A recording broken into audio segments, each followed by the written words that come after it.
తెలంగాణలో intermediate practical పరీక్షలు ఇవాల్టి నుంచి ప్రారంభం కానున్నాయి. ఈ పరీక్షలకు 4 లక్షలకు పైగా స్టూడెంట్లు అటెండ్ కానున్నారు. పరీక్షల్ని పకడ్బందీగా నిర్వహించేందుకు ఇంటర్ బోర్డు అన్ని రకాల చర్యలు చేపట్టింది. పరీక్షల నిర్వహణలో అధికారులు నిర్లక్ష్యంగా వ్యవహరిస్తే చర్యలు తప్పవని ఇంటర్ బోర్డు అధికారులు హెచ్చరికలు జారీ చేశారు.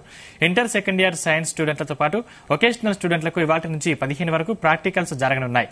పరీక్షలకు సర్కారు, ప్రైవేటు, ఎయిడెడ్, గురుకుల కాలేజీలకు చెందిన మొత్తం 4,16,622 మంది హాజరు కానున్నారు.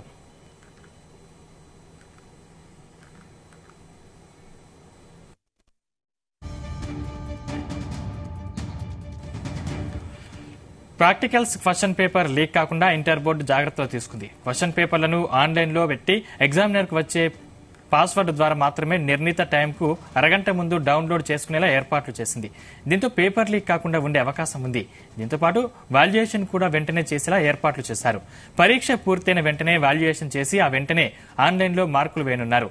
దీనివల్ల మార్కులు వేసే దాంట్లోనూ అక్రమాల్ని అరికట్టే అవకాశం ఉంది.